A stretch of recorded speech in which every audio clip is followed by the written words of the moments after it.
श्री सीतारामचंद्राभ्यां नमः। श्रीमद्वाल्मीकीय रामायणं बालकांडं अष्टादशः सर्गः।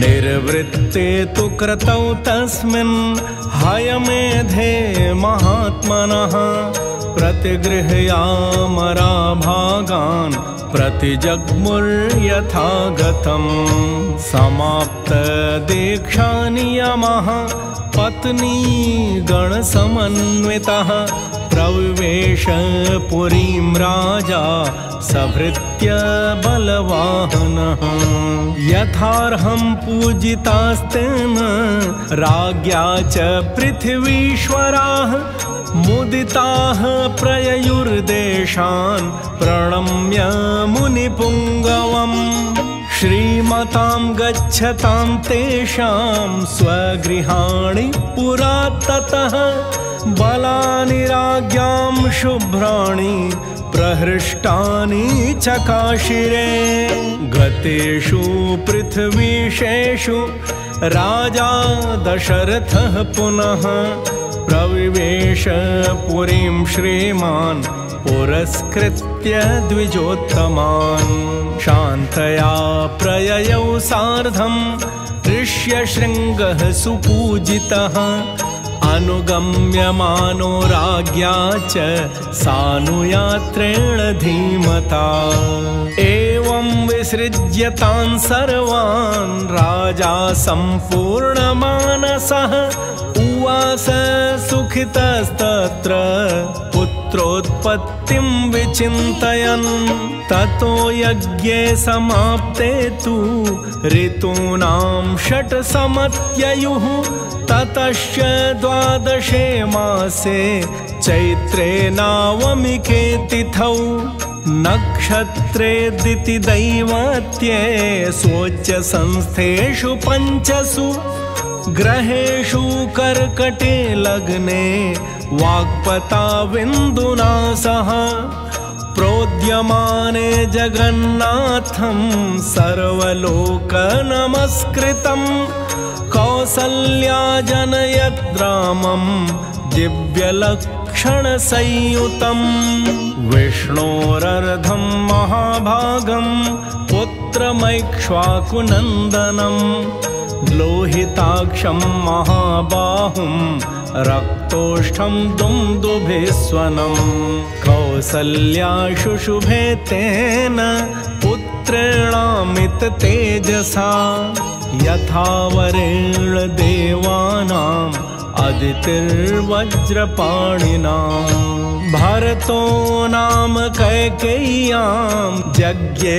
सत्यपराक्रमः साक्षाद् विष्णोश्चतुर्भागः सर्वैः समुदितो गुणैः अथ लक्ष्मण शत्रुघ्नौ सुमित्रा जनयत् सुतौ वीरौ सर्वास्त्रकुशलौ विष्णोरर्धसमन्वितौ पुष्ये जातस्तु भरतो मीनलग्ने प्रसन्नधीः सार्पे जातौ तु सौमित्री कुलीरेऽभ्युदिते रवौ राज्ञः पुत्रा महात्मानः चत्वारो जज्ञिरे पृथक् गुणवन्तोऽनुरूपाश्च रुच्या प्रोष्ठपदोपमाः जगुः कलं च गन्धर्वा ननृतुश्चाप्सरो गणाः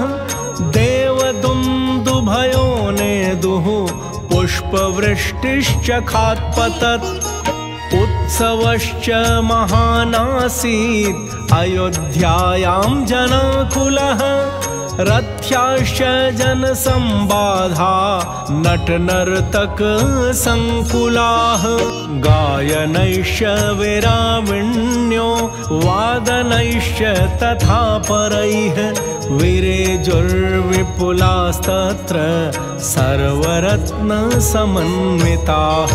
प्रदेयांश ददौ राजा सूतमागधवन्दिनाम्। ब्राह्मणेभ्यो ददौ वेत्तं गोधनानि सहस्रशः। अतिथ्यैकादशाहं तु नामकर्म तथा करोत्। ज्येष्ठं रामं महात्मानं भरतं कैकेयीसुतं।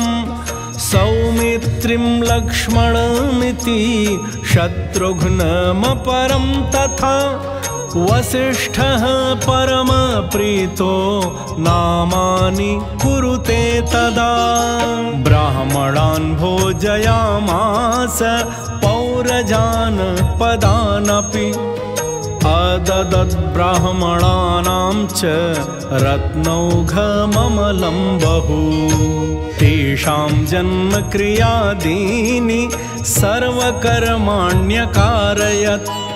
तेषां केतुरिव ज्येष्ठो रामो रतिकरः पितुः।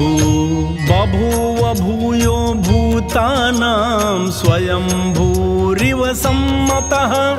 सर्वे वेदविदः शूराः सर्वे लोकहिते रताः।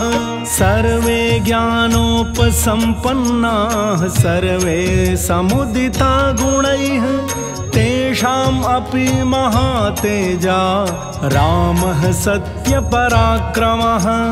इष्टः सर्वस्य लोकस्य शशाङ्क इव निर्मलः। गजस्कन्धेष्वपृष्ठे च रथचर्यासु सम्मतः। धनुर्वेदे च निरतः पितुः शुश्रूषणे रतः। बाल्यात् प्रभृति सुस्निग्धो लक्ष्मणो लक्ष्मीवर्धनः। रामस्य लोकरामस्य भ्रातुर्ज्येष्ठस्य नित्यशः।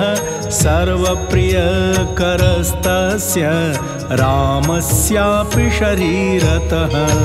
लक्ष्मणो लक्ष्मीसम्पन्नो बहिः प्राण इवापरः। न च तेन विना निद्रां लभते पुरुषोत्तमः। मृष्टमन्नमुपानीतम् अश्नाति न हि तं विना। यदा हि हयमारूढो मृगयां याति राघवः। अथैनं पृष्ठतोऽभ्येति सधनुः परिपालयन्। भरतस्यापि शत्रुघ्नो लक्ष्मणावर्जो हि सः। प्राणैः प्रियतरो नित्यं तस्य चासीत् तथा प्रियः। स चतुर्भिर्महाभागैः पुत्रैर्दशरथः प्रियैः। बभूव परमप्रीतो देवैरिव पितामहः।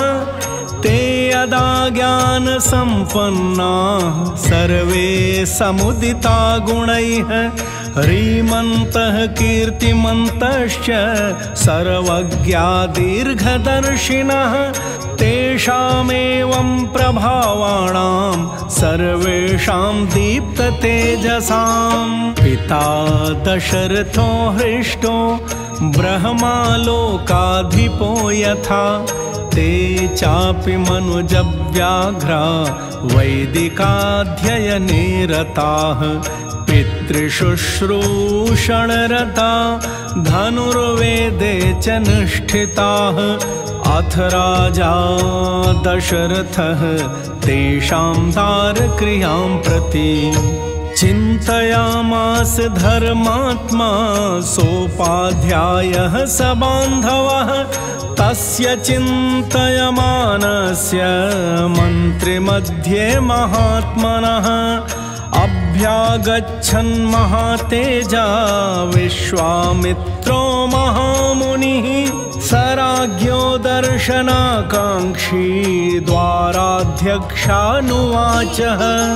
शीघ्रमाख्यातमां प्राप्तं कौशिकं गाधिनः सुतं तच्छ्रुत्वा वचनं तस्य राज्ञो वेश्म प्रदुद्रुवुः सम्भ्रान्तमनसः सर्वे तेन वाक्येन चोदिताः ते गत्वा राजभवनं विश्वामित्रमृषिं तदा प्राप्तमावेदयामासुः नृपायेक्ष्वाकवे तदा तेषां तद्वचनं श्रुत्वा सपुरोधाः समाहितः प्रत्युज्जगाम संहृष्टो ब्रह्माणम् इव वासवः स दृष्ट्वा ज्वलितं दीप्त्या तापसं संशितव्रतं प्रहृष्टवदनो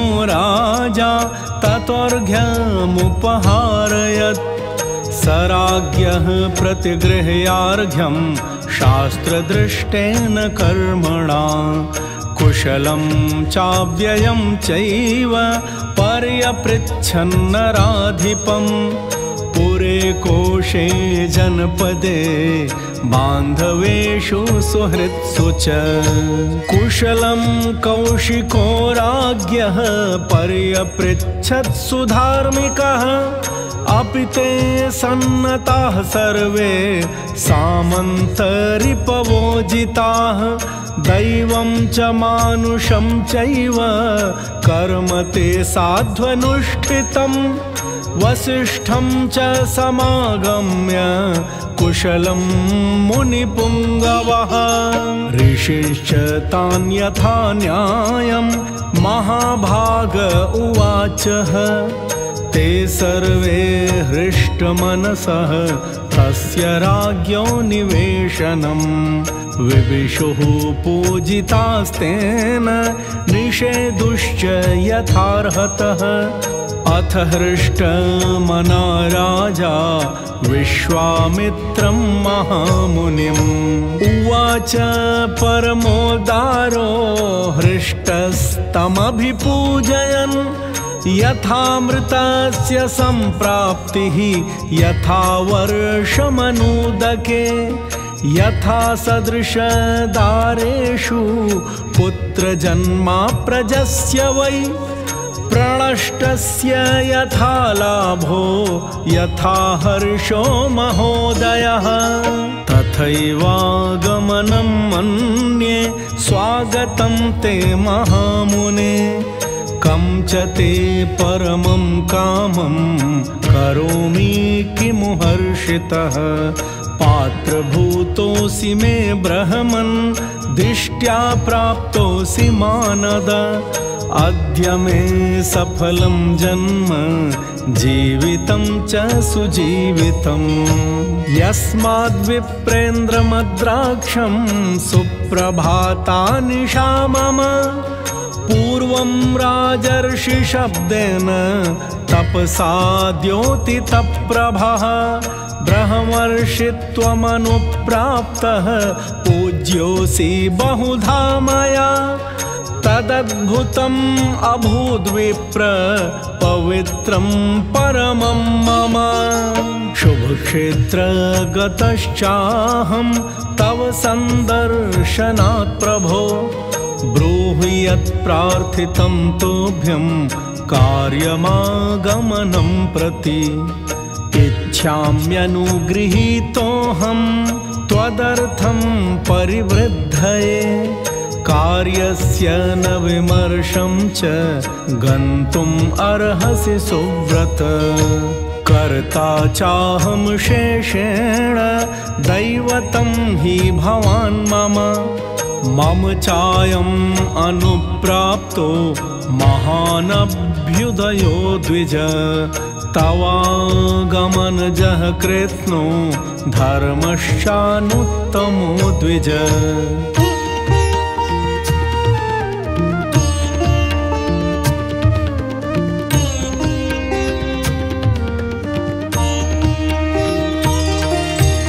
इति हृदयसुखं निशम्य वाक्यं श्रुत्वा श्रुतिसुखमात्मवता विनीतमुक्तं प्रथितगुणयशा गुणैर्विशिष्टः परमर्षिः परमं जगामहर्षम्। इत्यार्षे श्रीमद् रामायणे वाल्मीकीये आदिकाव्ये बालकाण्डे 18 सर्गः।